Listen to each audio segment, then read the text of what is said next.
வரஹ்மத்துல்லாஹி வபரகாத்துஹு. அன்பான மின்னல் எஃப்எம் நேயர்களே, மீண்டும் இன்று ரமதான் சிறப்பு நிகழ்ச்சியான சஹர் சிந்தனை என்ற நிகழ்ச்சியில் நாம் சந்திக்கின்றோம். அல்ஹம்துலில்லாஹ். இன்று நமது நிகழ்ச்சியில் மௌலானா அல் ஹஃபீஸ் உஸ்தாஸ் முகமது முபாரக் ரஷாதி அவர்கள் மற்றும் மௌலானா அல் ஹஃபீஸ் உஸ்தாஸ் டாக்டர் சயீத் இப்ராஹிம் அல் புகாரி அவர்களை நாம் சந்திக்க உள்ளோம். அஸ்ஸலாமு அலைக்கும் வரஹ்மத்துல்லாஹி வபரகாத்துஹு. உஸ்தாஸ். வலைக்கும் ஸலாம் வரஹ்மத்துல்லாஹி வபரகாத்துஹு. அல்ஹம்துலில்லாஹ் உஸ்தாஸ். இன்றைக்கு 17வது சஹர் நேரத்துல நம்ம இருக்கிறோம். அதுவும் இன்னைக்கு பொது விடுமுறை வேற, நுசுல் குர்ஆன் அப்படின்ற ஒரு தினத்தை அனுசரித்து நமது மலேசிய அரசாங்கம் இன்றைக்கு பொது விடுமுறையை வழங்கி இருக்கிறாங்க. நம்மளுடைய தலைப்பும் இன்றைக்கு இந்த தினத்தை ஒட்டியே நம்ம ஒரு தலைப்பு வைத்திருக்கிறோம். அதாவது வான்மறை குர்ஆன் அப்படின்னு சொல்லி, இந்த நுசுல் குர்ஆன் அப்படின்னு சொல்றோம் இல்லையா, பொது விடுமுறை.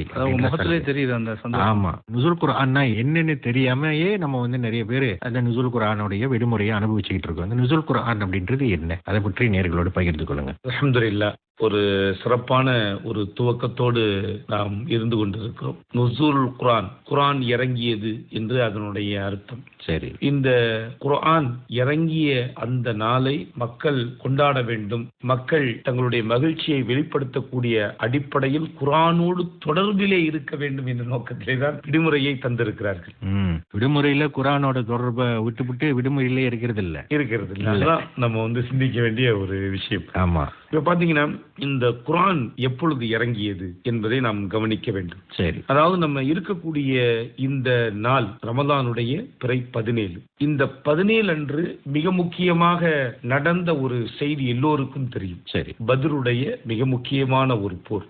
சூரா அன்ஃபால் 41வது வசனத்தில் அல்லாஹ் சொல்கிறான், இன் குன்தும் ஆமன்தும் பில்லாஹி வமா அன்ஸல்னா அலா அப்தினா யௌமல் ஃபுர்கான் யௌமல் தகல் ஜமான் அப்படிங்கிறான்.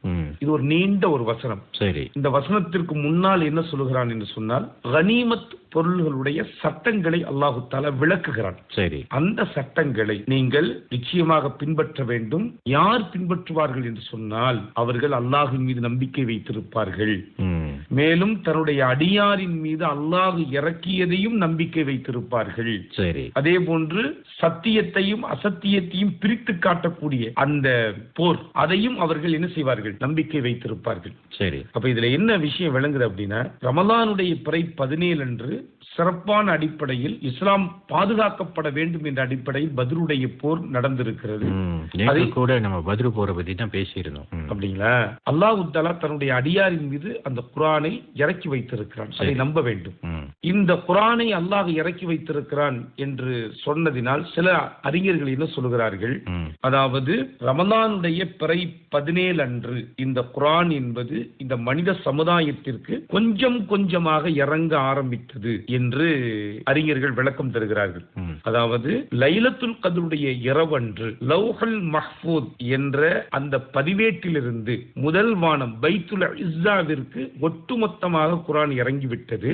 சரி, முதல் வானத்திலிருந்து கொஞ்சம் கொஞ்சமாக இந்த குர்ஆன் ரமலானுடைய பிறை 17 அன்று நபி ஸல்லல்லாஹு அலைஹி வஸல்லம் அவர்களுக்கு இறங்கியது. சரி, அதை அழகாக சொல்லுவார்கள், அன்ஸலல்லாஹுல் குர்ஆன ஜும்லத்தன் வாஹிதத்தன் மினல் லௌஹில் மஹ்ஃபூஸி இலா பைத்துல் இஸ்ஸத்தி மினஸ் ஸமாஇத் துன்யா. சரி, லௌஹுல் மஹ்ஃபூஸ் என்ற பதிவேட்டிலிருந்து அல்லாஹ் தஆலா பைத்துல் இஸ்ஸா அந்த முதல் வானத்தின் பக்கம் அல்லாஹ் இறக்கி வைத்தான். சும்ம நஸல முஃபஸ்ஸலன் பிஹஸ்பில் வாக்கிஇ في 23 سنة على رسول الله صلى الله عليه وسلم. கொஞ்சம் கொஞ்சமாக தேவைக்கு ஏற்ப அல்லாஹ் தஆலா 23 ஆண்டு காலம் இந்த குர்ஆனை முதல் வானத்திலிருந்து ரசூலுல்லாஹி ஸல்லல்லாஹு அலைஹி வஸல்லம் அவர்களின் மீது இறக்கி வைத்தான். ஆக முதல் வானத்திலிருந்து இந்த உலகத்திற்கு குர்ஆன் இறங்கியது, வஹி வந்த அந்த நாள் ரமலானுடைய பிறை 17 என்று இமாம்கள் சொல்லித் தருகிறார்கள். சரி, இந்த விஷயம் கூட தபுரி என்ற திருக்குர்ஆனுடைய விளக்க உரையில் பதிவு செய்யப்பட்டிருக்கிறது. சரி, ஆக குர்ஆன் இறங்கிய ஒரு சிறப்பு வாய்ந்த இந்த நாளில் நாம் என்ன செய்ய வேண்டும் என்றால், அல்லாஹ் சூரா பனி இஸ்ராயில் 105வது வசனத்திலே சொல்கிறான், வபில் ஹக்கி அன்ஸல்நாஹு வபில் ஹக்கி நஸல் வமா அர்ஸல்நாக இல்லா முபஷ்ஷிரன் வ நதீரா. இன்னும் முற்றிலும் சத்தியத்தை கொண்டே நாம் இதனை இந்த குர்ஆனை இறக்கி வைத்திருக்கிறோம், முற்றிலும் சத்தியமாகவே இந்த குர்ஆன் இறங்கி இருக்கிறது. மேலும் நபியே, நன்மாராயம் சொல்லக்கூடியவராகவும் அச்சமூட்டி எச்சரிக்கை செய்யக்கூடியவராகவும் உங்களை நாம் அனுப்பி இருக்கிறோம் என்று அல்லாஹ் சொல்கிறார். ஆக இந்த குர்ஆன் இறங்கிய நாளில் அந்த குர்ஆன் சொல்லக்கூடிய, அதாவது இறையச்சத்தை சொல்லக்கூடிய விஷயங்களையும் படிக்க வேண்டும், நரகத்திலிருந்து பாதுகாத்துக் கொள்ளக்கூடிய அந்த செய்திகளையும் படித்துக் கொள்ள வேண்டும். சரி. மேலும் அல்லாஹ் தஆலா அத்தியாயம் 17 106வது வசனத்திலே சொல்கிறான், வகுர்ஆன் ஃபரக்னாஹு லிதக்ரஅஹு அலன்னாஸி அலா முக்ஸிம் வனஸல்னாஹு தன்ஸீலா. இன்னும் மக்களுக்கு நீர் சிறிது சிறிதாக கொஞ்சம் கொஞ்சமாக ஓதி காண்பிப்பதற்காகவே இந்த குர்ஆனை நாம் பகுதி பகுதியாக பிரித்தோம், இன்னும் நாம் அதனை படிப்படியாக இறக்கி வைத்திருக்கிறோம் என்று அல்லாஹ் சொல்கிறான். நம்முடைய வசதிக்கு தோதுவாக அல்லாஹ் தஆலா இந்த மக்கள் புரிந்து கொள்ள வேண்டும் என்பதற்காக வேண்டி முதல் வானத்திலிருந்து குர்ஆனை கொஞ்சம் கொஞ்சமாக ரசூலுல்லாஹி ஸல்லல்லாஹு அலைஹி வஸல்லம் அவர்களுக்கு அல்லாஹ் இறக்கி வைத்தார். நபி அவர்கள் அந்த குர்ஆனை நமக்கு கற்றுக் கொடுத்திருக்கிறார். மாஷா அல்லாஹ். இந்த குர்ஆன் அப்படின்றது என்ன? நுஸூல் குர்ஆன், குர்ஆனை கொடுத்துட்டான், யாருக்கு கொடுத்திருக்கான், எதுக்கு கொடுத்திருக்கான், அதை பற்றி நேயர்களோட பகிர்ந்து கொள்ளுங்க. மிகச் சிறப்பாக கேட்டீங்க. நம்ம நுஸூலுல் குர்ஆன் என்னன்றதை பத்தி பேசணும் இல்லையா? ஆமா. நுஸூல் அப்படின்ற நஸலங்கிற வார்த்தையிலிருந்து வந்ததுதான். அதான் அல்லாஹ் குர்ஆன்லயும் சொல்றான், உன்ஸில ஃபீஹில் குர்ஆன் ஷஹ்ரு ரமதான் அல்லதி உன்ஸில ஃபீல். அந்த உன்ஸிலங்கிற வார்த்தை தான் நுஸூல். எல்லாம் ஒரே அடிப்படையில் வந்த வார்த்தை தான். நாம் குர்ஆனை இறக்கினோம், ஷஹ்ரு ரமதானுடைய மாதத்தில் இறக்கினோம். ஹுதல் லின்னாஸ் அதான் சொல்றான். ஏன் இறக்கணும் அப்படின்னா, ஒட்டுமொத்த மனித சமுதாயத்திற்கும் நேர்வழி காட்டுவதற்காக. சரி. வன்சல் ஃபுர்கான், மனித நேர்வழி எது தவறு எதுங்கிற பிரித்த காட்டக்கூடிய குர்ஆனை அல்லாஹ் நாம் இறக்கினோம் அப்படின்னு சொல்றான். அல்லாஹ் முழு மனித சமுதாயத்திற்கும் இறக்கி இருக்கிறான். ஏன்? இந்த மனித சமுதாயத்திற்கு நேர்வழி காட்ட வேண்டும் என்பதற்காக. அது ஒரு மனிதனுடைய தனி மனித வாழ்க்கையாக இருந்தாலும் சரி, குடும்பம் குட்டி இந்த இருக்கிறோம்ல, தனிப்பட்ட நம்முடைய சுய வாழ்க்கை எல்லாத்திலையும் இந்த குர்ஆன் நமக்கு நேர்வழி காட்டுகிறது. அதுபோல சமூக வாழ்க்கை, ஒரு சமூகத்தோட நம்ம எப்படி வாழணும், மாற்று மத சமுதாயத்தோடு நம்ம எப்படி வாழணும், மற்ற மொழி இனம் கடந்து அவர்களோடு நாம் எப்படி பழக வேண்டும் என்பதை வரையிலும் அல்லாஹ் தஆலா மிக தெளிவாக இந்த மனிதனுக்கு இந்த குர்ஆன் வாயிலாக நேர்வழியை, ஒவ்வொரு வழிமுறைகளை காட்டிக் கொண்டிருக்கின்றான். நபிகள் நாயகம் ஸல்லல்லாஹு அலைஹி வஸல்லம் எப்படி இந்த முழு சமுதாயத்திற்கும் ரஹ்மத்துல் லில் ஆலமீன் என்று அல்லாஹ் தஆலா நபியை அறிமுகப்படுத்தினானோ, தன்னை எப்படி ரப்பில் ஆலமீன் என்று அறிமுகப்படுத்துகிறானோ, அதுபோல குர்ஆனையும் ஹுதல் லின்னாஸ், மக்கள் முழு மனித சமுதாயத்திற்கும் என்று அல்லாஹ் தஆலா மனித சமுதாயம் எல்லாருக்கும் அல்லாஹ் தஆலா குறிப்பிடுகின்றான். சரி. அப்படிப்பட்ட அந்த குர்ஆனை நாம் பற்றி பிடித்தோம் என்று சொன்னால் நேர்வழி அடைவோம் நிச்சயமாக. ரசூலுல்லாஹ்வுடைய இறுதி காலத்தில் சொன்ன ஒரு வார்த்தை என்ன? நான் உங்களிடத்தில் 2 விஷயத்தை விட்டு செல்கின்றேன். ஒன்று திருக்குர்ஆன், இன்னொன்று என்னுடைய வழிமுறை. இந்த இரண்டையும் நீங்கள் பற்றி பிடிக்கும் காலமெல்லாம் நீங்கள் வழி தவற மாட்டீர்கள் என்ற அற்புதமான வழிமுறையை ரசூலுல்லாஹி ஸல்லல்லாஹு அலைஹி வஸல்லம் நமக்கு விட்டு சென்றிருக்கிறார்கள். அப்படிப்பட்ட அந்த குர்ஆனுக்கும் இந்த ரமலானுக்கும் ஒரு மிகப்பெரிய தொடர்பு இருக்கிறது. ஏன் அப்படின்னு சொன்னா, நான் முதல்ல சொன்னது போல குர்ஆன் ரமலானுடைய மாதத்தில் தான் இறக்கி அருளினான் அல்லாஹ் தஆலா. அதனாலேயே இந்த ரமலானுடைய மாதமே சிறப்பு பெற்றது. இந்த குர்ஆன் ரமலானுடைய மாதத்துல அல்லாஹ் தஆலா இறக்கி அருளினால ரமலானுடைய மாதத்துல இந்த குர்ஆனை அதிகமாக ஓதப்படுகிறது, இந்த குர்ஆனை பின்பற்றப்படுகிறது. குர்ஆனை எல்லா நாளும் ஓதணும், எல்லா நாளும் பின்பற்றணும். இருந்தாலும் இந்த ரமலான் நமக்கு குர்ஆனோடு அதிகமான தொடர்பு ஏற்படுத்தக்கூடிய வாய்ப்புகளை நமக்கு தருகிறது. குர்ஆனை ஓத முடியுது, படிக்க முடியுது, சிந்திக்க முடியுது. அதே மாதிரி இதை பின்பற்றி நம்ம செயல்களில் இறங்க முடிகிறது. குர்ஆன் என்னென்ன சொல்கிறதோ அதையெல்லாம் நமக்கு நம்முடைய நேரத்தை ஒதுக்கி இந்த ரமலான் முழுவதும் நாம் குர்ஆனோடு வாழக்கூடிய ஒரு வாய்ப்பை நமக்கு தருகிறது. எப்படின்னு சொன்னா, ரசூலுல்லாஹி ஸல்லல்லாஹு அலைஹி வஸல்லம் அவர்கள் ரமலான் மாதம் வந்து விட்டால் அவர்கள் ஜிப்ரீல் அலைஹிஸ்ஸலாம் அவர்களோடு சேர்ந்து குர்ஆனை ஓதி காட்டுவார். ஒவ்வொரு வருடமும் இது போன்று ஓதி காட்டுவார்கள். ததாருசுல் குர்ஆன்னு சொல்லுவாங்க. ஒருத்தர் ஓத இன்னொருத்தர் கேட்க அப்படின்னு சொல்லிட்டு 2 பேரும் ஓதி கொள்வார்கள். அது போல ரசூலுல்லாஹி ஸல்லல்லாஹு அலைஹி வஸல்லம் ஜிப்ரீல் அலைஹிஸ்ஸலாம் அவர்களும் இதை ஓதி கொள்வார்கள். இப்படியாக ரசூலுல்லாஹ் ஒவ்வொரு வருடமும் ஓதுவார்கள். மரண தருவாய் வரக்கூடிய அந்த கடைசி வருடம் தான் ரசூலுல்லாஹி ஸல்லல்லாஹு அலைஹி வஸல்லம் அவர்கள் 2 முறை ஓதினார்கள் என்று ஹதீஸ்களில் நமக்கு வருகிறது. அந்த குர்ஆனுக்கென்று பல சிறப்புகள் இருக்கிறது. ஒரு மனிதனுடைய வாழ்க்கையில, அவனுடைய ஆன்மீக வாழ்க்கை, அவனுடைய ஒழுக்கம், சமூக வாழ்க்கையில் அவன் சிறந்து விளங்கணும் அப்படின்னு சொன்னா குர்ஆனை அவன் பின்பற்ற வேண்டும். அதே மாதிரி ஃபுர்கான் அப்படின்னு சொன்ன நல்லது கெட்டது என்பதை இந்த குர்ஆன் நமக்கு பிரித்து காட்டுகிறது. 1400 ஆண்டுகள் கடந்தும் கூட திருக்குர்ஆன் இன்றைக்கும் வழிகாட்டுக் கொண்டிருக்கிறது. இதற்கு பிறகும் வழிகாட்டும். சரி. இந்த வழிகாட்டுதலுடைய ஒளியில் வந்ததுதான் இன்றைய நவீன கண்டுபிடிப்புகள், அறிவியல் துறைகள் எல்லாம் வளர்ந்ததெல்லாம் குர்ஆனுடைய அடிப்படை கொண்டுதான். குர்ஆனுடைய அந்த சிறப்பை பத்தி உஸ்தாத் அவங்க சொன்னாங்க. நிறைய சிறப்புகள் இருக்கு. அதாவது ஒரு ஹதீஸ்ல வருது, ரசூலுல்லாஹி ஸல்லல்லாஹு அலைஹி வஸல்லம் சொன்னார்கள், வார்த்தைகளில் நூல்களில் மிகச்சிறந்தது அல்லாஹுடைய வேதம், வழிகாட்டுதலில் மிகச்சிறந்தது முஹம்மது ரசூலுல்லாஹி ஸல்லல்லாஹு அலைஹி வஸல்லம் அவருடைய பாதை என்று சொல்லியிருக்கிறார்கள். சரி, இந்த ஹதீஸுடைய விளக்கத்தை வைத்து அதற்கு கீழாக பல விஷயங்களை நம்மால் பார்க்க முடியும். ரசூலுல்லாஹி ஸல்லல்லாஹு அலைஹி வஸல்லம் அவர்கள் இந்த குர்ஆன் எவ்வளவு மகத்துவம் சிறப்பு வாய்ந்தது என்பதற்கு ஒரு விஷயத்தை சொல்லித் தருகிறார்கள். மனிதர்களுடைய வார்த்தைகளை விட அல்லாஹ்வுடைய கலாம் மிகச் சிறந்தது.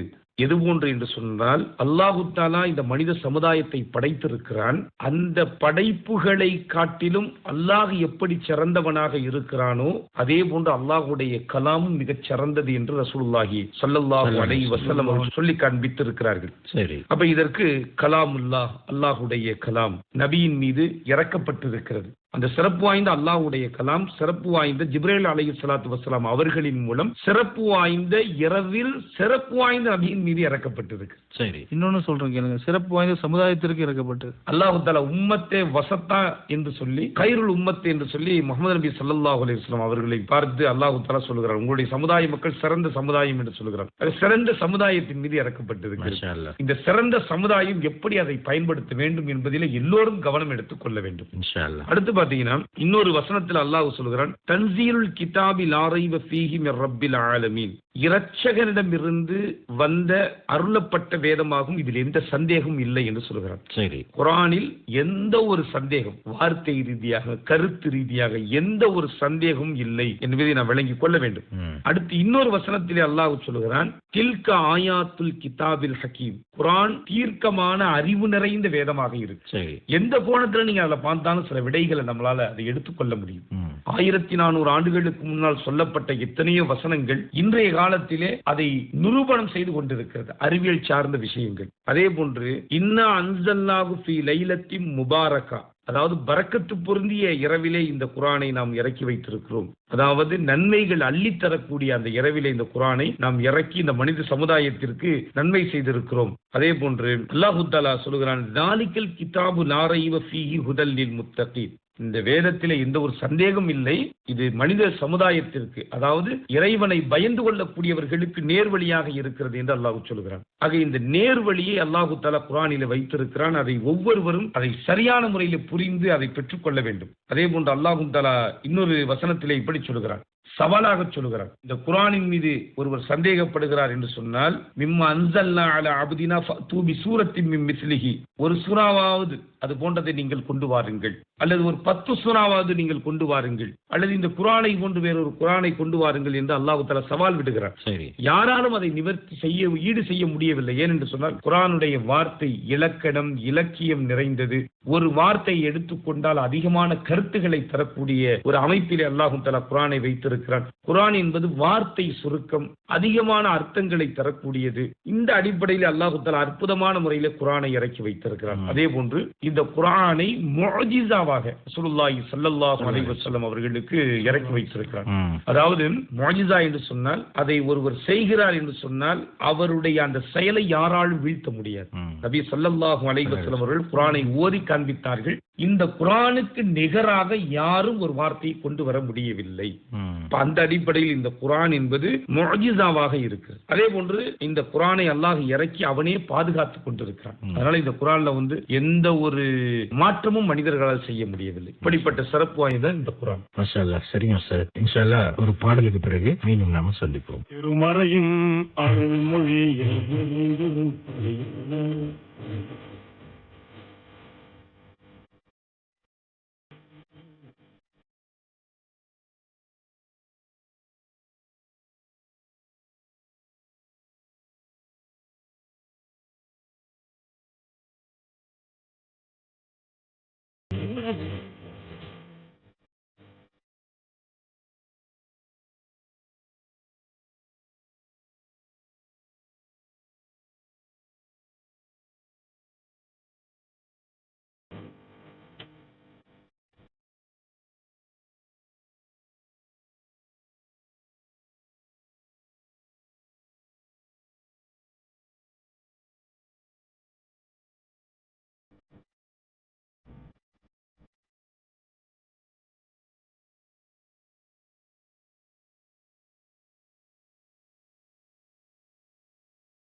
உலக குர்ஆன் நேரம். நேர்களே, அஸ்ஸாஃப் அத்தியாய அடிப்படையில் உம்மத்தை பேணுவோம் என்ற கருப்பொருளோடு 2025 ஆண்டின் உலக குர்ஆன் நேரம் 25/3/2025, அதாவது ஹிஜ்ரி 1446 ரமதான் பிறை 24 செவ்வாய்க்கிழமை காலை மணி 11:45 முதல் மதியம் 1 மணி வரை சிலாங்கூர் கொம்பாவில் அமைந்துள்ள அனைத்துலக இஸ்லாமிய பல்கலைக்கழகத்தின் சுல்தான் அஜி அஹ்மத் ஷா பள்ளிவாசலில் ஏற்பாடு செய்யப்பட்டுள்ளது. பொதுமக்கள் திரளாக இந்நிகழ்வில் கலந்து கொள்ள அழைக்கப்படுகின்றீர்கள்.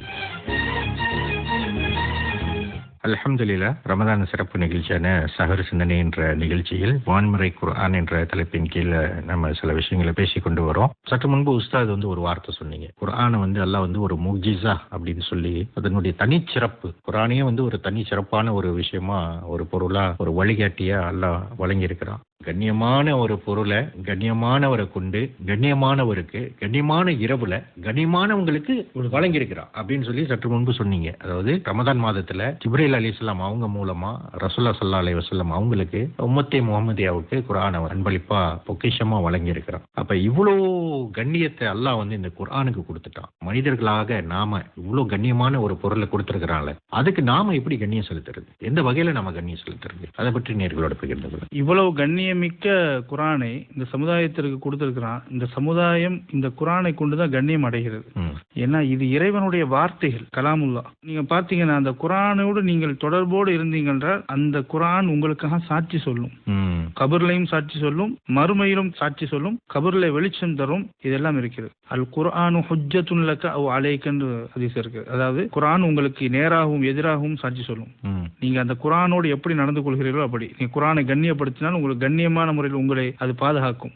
உங்களுக்கு எதிராக சாட்சி சொல்லும், அதை நீங்கள் உதாசீனப்படுத்தினால், அதை நீங்கள் பாராமுகமா அப்படியே விட்டுட்டீங்கன்னு சொன்னா. அதே மாதிரி எப்படி குர்ஆனை நம்ம கண்ணியப்படுத்தணும், எப்படி நம்ம சாட்சி சொல்லக்கூடிய அளவுக்கு நம்ம வைக்கணும்னு சொன்னா திருக்குர்ஆனை தினமும் நம்ம ஓதணும். சரி, முதல்ல குர்ஆனை குறைந்தபட்சம் மனனம் செய்ய முயற்சி செய்ய வேண்டும். முடிந்த அளவுக்கு முயற்சி செய்ய வேண்டும். அதனுடைய தஃப்சீர் விளக்கங்கள், அதனுடைய மொழிபெயர்ப்புகள் நம்முடைய சொந்த மொழிகளிலேயே கொஞ்சமாவது படிக்கணும். குறிப்பாக இந்த ரமலானுடைய மாதத்தில் நாம் அதற்கு அக்கறை செலுத்த வேண்டும்.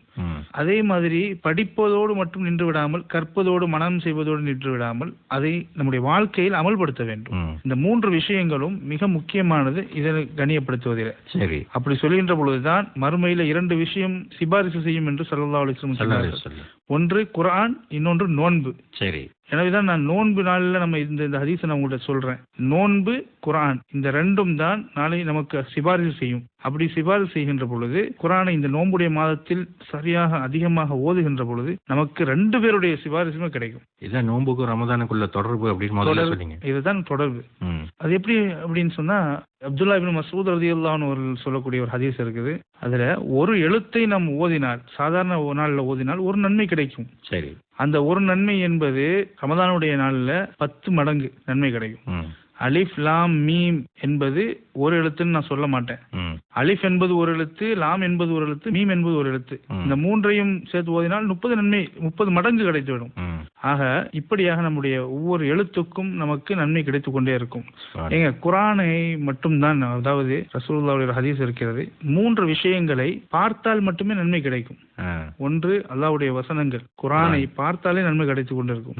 பெற்றோர்கள், நம்மை பெற்ற பெற்றோர்கள், அவர்களை பார்த்தாலே நன்மை கிடைக்கும். காபத்துல்லாவை, அல்லாஹ்வுடைய ஆலயத்தை நம்ம பார்த்தாலே நன்மை கிடைத்துக் கொண்டிருக்கும். இப்போ பார்த்தால் மட்டுமே நன்மை கிடைக்கக்கூடிய விஷயங்களில் இது முக்கியமான விஷயம் குர்ஆன்.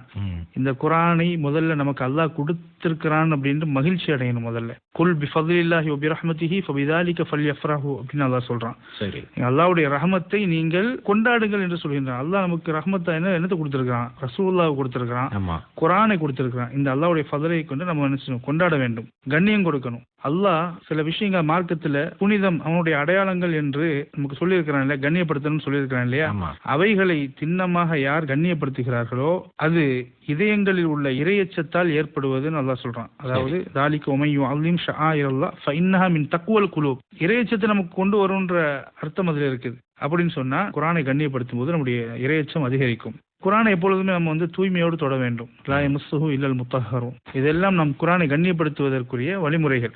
அதே மாதிரி குரானை ஓதும்போது ஷைத்தானிடத்திலிருந்து பாதுகாப்பு தேடிக்கொண்டு ஓத வேண்டும். சரி. இதா கராத்தில் குரான ஃபஸ்தஇது பில்லாஹி மினஷ் ஷைத்தானிர் ரஜீம். ஷைத்தானிடத்திலிருந்து பாதுகாப்பு தேடிக்கிட்டு ஓதுங்க அப்படின்னு அல்லாஹ் சொல்றான். சரி. குரானை முதல்ல ஓத வேண்டும். ஃபக்ரவு மா தயஸ்ஸர மினல் குரான் அல்லாஹ் சொல்றான். குரானை நீங்கள் ஓதுங்கள், இலகுவான வசனங்களை எடுத்து ஓதுங்கள், நிறுத்தி நிதானமாக ஓதணுங்கிறான். கண்ணா பின்னாண்டு ஓதாம, வாயில வந்ததெல்லாம் ஓதாம, ரத்திலில் குர்ஆன தர்த்தீல, அப்படிதான் அல்லாஹ் தஆலா இறக்கினான் ரசூலுல்லாஹ்வுக்கு. அதே மாதிரி அந்த மாதிரி ஓதணும். இதெல்லாம் நம்ம வந்து கண்ணியப்படுத்துறதுக்கூடிய வழிமுறைகள். சரி. ஒரு ஹதீஸ்ல கூட வருதுங்களே, யார் குர்ஆனை ராகமாக தஜ்வீதுடன் ஓதவில்லையோ அவர் நம்மை சார்ந்தவர் அல்ல என்று ஒரு ஹதீஸ்ல கூட வருது. இந்த ஹதீஸை கூட பஷீர் பின் அப்துல் முன்சிர் ரலியல்லாஹு அன்ஹு அவங்க அறிவிக்கிறாங்க. இது அபூதாவுதுல வருது. சரி. நீங்க பாத்தீங்கன்னா குர்ஆன் ஓதக்கூடிய விஷயத்துல எவ்வளவு கவனக்குறைவு, உச்சரிப்புல எவ்வளவு தவறுகள், சிந்தனை செய்யக்கூடிய ஒரு விஷயம். பொதுவாக ஒரு வியாபாரத்தை ஒருவர் ஆரம்பிக்கிறார் என்றால் முழு மூச்சா அதை கற்று நல்ல முறையில செய்யறதுக்கு வந்துடுறாங்க. ஆனா இந்த குர்ஆனை வந்து படிக்கிற விஷயத்துல அதுல ஒரு ஈடுபாடே எடுத்துக்கொள்வதே இல்லை. சரி. குர்ஆன் ஓதுனுங்க அப்படின்னு சொன்னா நேரம் இல்லை, ஏதோ எனக்கு தெரிஞ்சதை வச்சு ஓதுறேன், எல்லாம் மன்னிச்சுக்குவோம் அப்படின்னு சொல்லிட்டு அதை ஒரு இது கடந்து போயிடுறாங்க. இந்த இடத்துல ஒரு சிந்திக்க வேண்டிய ஒரு விஷயம் என்ன அப்படின்னா, சில பேர் பாத்தீங்கன்னா இந்த அவுதுல கூட சரியா உச்சரிக்க தெரியாது. சரி. அவுது பில்லா அப்படிம்பாங்க. ஃபர்ஸ்ட் ஐன் வச்சு ஓதுவாங்க. அவுதுனா திரும்புதல் அர்த்தம், அர்த்தமே மாறும். அவுது பில்லா அப்படின்னு சொல்லும்போது அல்லாஹ் விட்டு ஷைத்தான் பக்கம் திரும்புறேன்னு வந்துடும். அவுது என்றால் நான் பாதுகாவல் தேடுகிறேன்னு வரும். நிறைய பிழைகள் செய்து இன்றைய காலத்திலே மக்கள் ஓதக்கூடிய நிலைக்கு வந்து விட்டார்கள். ரசூலுல்லாஹி ஸல்லல்லாஹு அலைஹி வஸல்லம் அவர்கள் சொல்கிறார்கள், கைருக்கும் மன் தஅல்லமல் குர்ஆன வஅல்லமஹ். உங்களில் மிகச் சிறந்தவர் யார் என்றால் குர்ஆனை கற்று அடுத்தவருக்கு கற்றுக் கொடுப்பவர் என்று சொன்னார்கள். சரி. குர்ஆனை கற்றுக்கொள்ளக்கூடிய விஷயத்துல நம்ம நேரத்தை நம்ம கொடுத்தோம் என்று சொன்னால் மற்ற வேலைகள் அல்லாஹ் தஆலா லேசாக்கி தந்து விடுகிறார். அந்த குர்ஆனுடைய ஈடுபாடுங்கிறது ரொம்ப அதிகமா வரணும். இன்னைக்கு தாய் தந்தையர்கள்ட்ட அந்த ஈடுபாடு இல்லாததுனால பிள்ளைகளிடத்தில் அந்த குர்ஆனுடைய கல்வியை கொடுக்காமல் விட்டு விடுகிறார்கள். அதாவது உலக கல்வி தேவை, பள்ளிக்கூடத்திற்கு செல்ல வேண்டும், படிக்க வேண்டும். ஆனால் இந்த மார்க்கத்திற்காக வேண்டி குர்ஆனை கற்றுக் கொடுப்பதற்காக வேண்டி மதரசாக்களுக்கு அனுப்புவது என்பது குறைந்துவிட்டு எல்லாம் சிந்தனை செய்ய வேண்டிய ஒரு விஷயம். ஒரு வாரத்திற்கு எத்தனை நாட்கள் இருக்கிறது சிந்தனை செய்து பாருங்கள். அதில் ஒரு 5 மணி நேரம் அல்லது ஒரு 3 மணி நேரம் கூட இந்த குர்ஆனை கற்றுக்கொள்வதற்காக வேண்டி பிள்ளைகளை மதரசாவிற்கு அனுப்பக்கூடிய அந்த நிலை என்பது குறைந்து விட்டு, இது வேறு ஒரு விஷயம். இருந்தாலும் நாம் கவனிக்க வேண்டிய செய்தி என்னவென்றால், குர்ஆனை கற்று அதை பிறருக்கு கற்றுக் கொடுத்தோம் என்றால் மிகப்பெரிய அந்தஸ்தையும் மிகப்பெரிய ஒரு பாக்கியத்தையும் அல்லாஹ் தருகிறார். பெரியவர்களை பொறுத்த வரைக்கும் நிறைய பேர் வெட்கப்படுகிறார். நம்ம இந்த வயசுல குர்ஆனை ஓதணுமா, ஓத கத்துக்கணுமா, சின்ன குழந்தையா இருக்கும்போது நான் ஓதரை விட்டுட்டேன் அப்படின்னு வருத்தப்படவும் செய்யறாங்க. ஆனா அதை வந்து சொல்றதுக்கு வெட்கப்படுறாங்க. இதுல வெட்கப்பட வேண்டிய அவசியமே இல்லை. அல்லாஹ்வின் தூதர் என்ன சொல்றாங்க, நீங்க திக்கி திணறி ஓதுனாலும் உங்களுக்கு 2 நன்மை கிடைக்குங்கிறாங்க. நீங்க முயற்சி செய்யறதுக்கு ஒரு நன்மை, ஓதுறதுக்கு ஒரு நன்மை, 2 நன்மை கிடைக்கும். நீங்க முன்னுக்கு வரணும் அப்படின்ற ஆர்வம் ஊட்டி ரசூலுல்லாஹ் எந்த அளவுக்கு சொல்லி கொடுத்துருக்காங்க பாருங்க. அதனால முதல்ல அந்த வெக்கத்தை எல்லாம் தள்ளி வச்சுட்டு, ஓரம் கட்டி வச்சுட்டு, தாராளமா உங்க பக்கத்துல இருக்கக்கூடிய ஆலிம்கள், உலமாக்கள், ஹாஃபில்கள் அவங்கள்ட்ட போய் குர்ஆனை கற்றவங்கள்ட்ட குர்ஆனை ஓத கற்றுக்கொள்ளுங்க. இதுல பாத்தீங்கன்னா பெற்றோர்கள் இந்த குர்ஆனை வந்து பிள்ளைகளுக்கு நம்ம கற்றுக் கொடுப்பதனால அந்த பெற்றோர்களுக்கு எவ்வளவு பெரிய பாக்கியத்தை வந்து அல்லாஹ் மறுமையில தராங்கிறத உணர்ந்தாங்கன்னு வைங்களேன், பிள்ளைகளை யாருமே குர்ஆன் ஓதாம இருப்பதை விரும்ப மாட்டார்கள். சரி. ரசூலுல்லாஹி ஸல்லல்லாஹு அலைஹி வஸல்லம் சொல்கிறார்கள், மன் கரஅல் குர்ஆன, ஒருவர் குர்ஆனை ஓதுகிறார், வ அமில பிமா ஃபீஹி, அதுல உள்ளதின்படி நற்செயல்களையும் செய்கிறார். சரி. ஓதுவது மட்டுமல்ல, ஓத வேண்டும், கற்றுக்கொள்ள வேண்டும், அதன்படி நடக்க வேண்டும். சில பேர் ஓதுவாங்க ஆனா அதன்படி நடக்க மாட்டாங்க, அதுவும் பயனல்ல.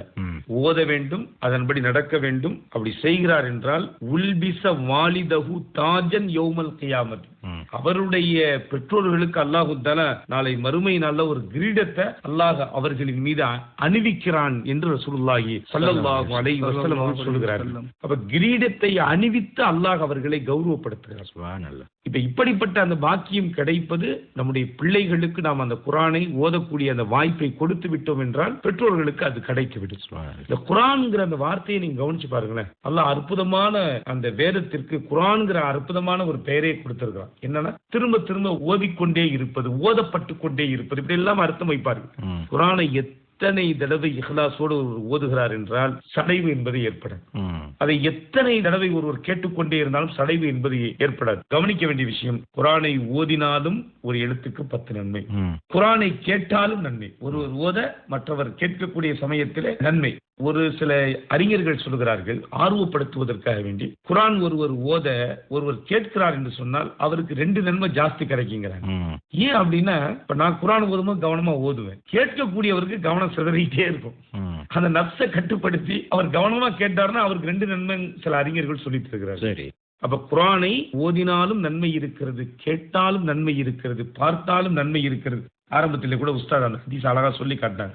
அப்ப அவ்வளவு பாக்கியம் நிறைந்த இந்த குர்ஆனை என்ன செய்ய வேண்டும்? மக்கள் அதை கற்று அதன்படி நடப்பதற்கு முயற்சிகள் செய்ய வேண்டும். மாஷா அல்லாஹ், சரிங்க சார், மிகவும் சிறப்பான முறையில் வான்மறை குர்ஆன் அப்படின்றது என்ன, அதனுடைய நோக்கம் என்ன, என்னென்ன விஷயங்கள் அதில் அடங்கியிருக்கு, அதை எப்படி அல்லாஹ் கண்ணியப்படுத்தியிருக்கா, நாம அதை எப்படி கண்ணியப்படுத்தணும் அப்படின்ற விஷயங்களை அருமையான முறையில் எடுத்துரைத்தமைக்கு மிக்க நன்றி. ஜஸாக்கல்லாஹ். இன்ஷா அல்லாஹ் மீண்டும் சந்திப்போம். அஸ்ஸலாமு அலைக்கும் வரஹ்மத்துல்லாஹி வபரகாத்துஹு. வலைக்கும் ஸலாம் வரஹ்மத்துல்லாஹி வபரகாத்துஹு. நல்லது அன்பான மின்னல் எஃப்எம் நேயர்களே, ரமதான் சிறப்பு நிகழ்ச்சியான சஹ்ர சிந்தனை என்ற நிகழ்ச்சியில் இன்று வான்மறை குர்ஆன் என்ற தலைப்பில் அருமையான பல கருத்துக்களை நம்மோடு பகிர்ந்து கொண்டவர்கள் மௌலானா அல் ஹஃபீஸ் உஸ்தாத் டாக்டர் சயீத் இப்ராஹிம் அல் புகாரி அவர்கள் மற்றும் மௌலானா அல் ஹஃபீஸ் உஸ்தாத் முகமது முபாரக் ரஷாதி அவர்கள். ஆக குர்ஆனை அல்லாஹ் சற்று முன்பு சொன்னது போல மிகவும் சிறப்பான ஒரு அந்தஸ்துல வழங்கி இருக்கிறான், சிறப்பான ஒரு குறிக்கோள்ல வழங்கி இருக்கிறான். அதாவது ஒரு பொருள் நம்ம வாங்கணும்னா அந்த பொருளை பயன்படுத்துறது எப்படி அப்படின்னு சொல்லி ஒரு கையேடு அந்த பொருளை ஒட்டி